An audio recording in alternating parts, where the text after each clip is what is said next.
10 محرم بھی ایک داستان ہے، یہ داستان نہیں ہے، یہ سبق ہے، یہ داستان نہیں ہے، یہ سبق ہے، یہ پیغام ہے، یہ قربانی کی لازوال مثال ہے۔ لوگ شہید ہو کے عزت پاتے ہیں، اور میں کہتا ہوں حسین نے شہادت کو عزت عطا کر دی۔ لوگ شہید ہو کر عزت کا تاج سر پہ سجاتے ہیں، لیکن حسین نے شہید ہو کر شہادت کے سر پہ عزت کا تاج سجا دیا۔ لوگ قربان ہو کر بڑے بنتے ہیں، اور حسین نے قربان ہو کر قربانی کو بڑا بنا دیا۔ لوگ اللہ کے نام پہ لٹ کر پٹ کر مٹ کر وہ کامیابی کے ترانے، کامیابی کے زینے طے کرتے ہیں، اور حسین نے لٹ کر پٹ کر مٹ کر اور اپنے آپ کو فنا کر کے کامیابی کو عزت کا مفہوم پہنا دیا، عزت کا لباس پہنا دیا۔ اس لیے تو میں اپنی طرف سے لفاظی نہیں کر رہا ہوں، میرے نبی نے کہا جنت کے سردار ہیں حسن اور حسین۔ میرا رب کہے گا جنت سے، اے جنت میں نے تمہیں خوبصورت، ارے وہ جنت پہلے ہی بڑی سونی ہے، اس کو خوبصورت بنانے کے لیے سنو، اور بڑے زمانے بعد حدیث یاد آئی، میرے نبی نے میرے اللہ فرمائیں گے اے جنت میں نے تمہیں حسن اور حسین سے خوبصورت بنا دیا۔ شہادت کو حسین نے خوبصورت بنایا، قربانی کو آل رسول نے خوبصورت بنایا، کامیابی کو آل رسول نے مفہوم پہنایا، اللہ کے نام پر مر مٹنے کے لازوال معنی سمجھائے، اللہ کو پا لینے کے لیے کہاں تک جایا جا سکتا ہے کر کے دکھایا، اللہ کو پا کر سب کچھ کھو کر کیا کیا جا سکتا ہے، کربلا وہ پیغام ہے۔ یہ صرف 10 دن کے لیے رونے دھونے کا پیغام، بے شک حسین کے لیے رونا بھی سنت۔ ہر شے کو بدعت نہ بناؤ۔ پانی دینا۔ ام سلمہ سے آپ نے فرمایا، ام سلمہ آج ایک فرشتہ ملنے آ رہا ہے، بہت خاص، کسی کو اندر نہیں آنے دینا۔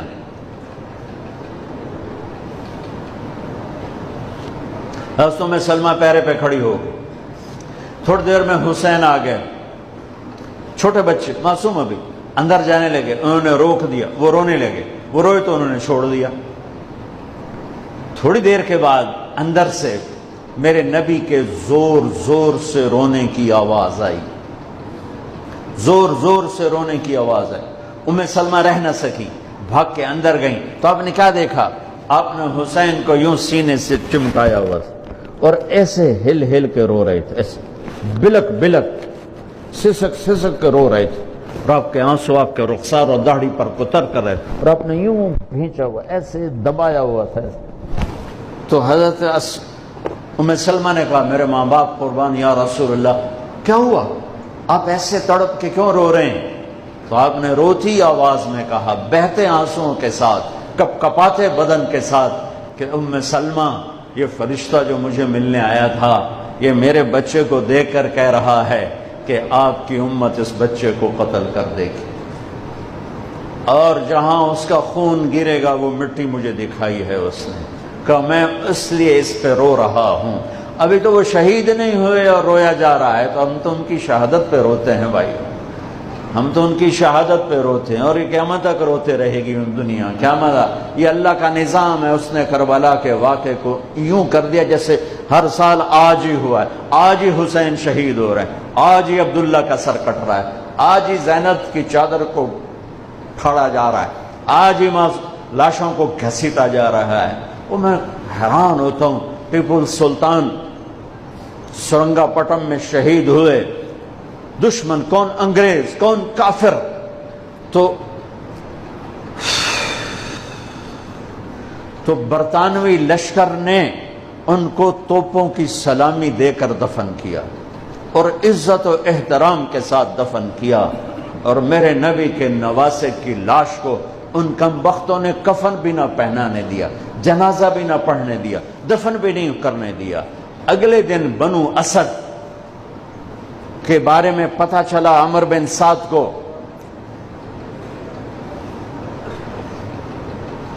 تو راتوں کہ وہ ان کو دفنانے والے ہیں، تو راتوں رات ان کو بغیر جنازوں کے مٹی میں دبا دیا اور اوپر پانی چھوڑ دیا کہ کوئی پتہ ہی نہ چلے حسین کی لاش۔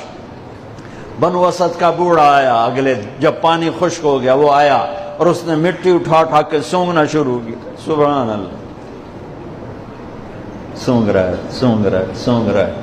ایک جگہ کی مٹی اٹھا کے سونگا تو اس میں جنت کی خوشبو تھی، تو تڑپ کے بولا یہ میرے نبی کے نواسے کی قبر ہے، یہ میرے نبی کے نواسے کی مٹی ہے، کہ وہ جنت کے سردار تھے تو قبر بھی جنت کی خوشبو پھیلا رہی ہے اس کی۔ حالانکہ بن دیکھی بات ہے، کیونکہ انہوں نے راتوں رات ان کو دبا دیا کہ ان کا جنازہ بھی نہ ہو، لعنت ہو ان کی قبروں پر، ان کی ہڈیوں پر، ان کی روحوں پر، ان کی مٹی پر، ان کی خاک پر۔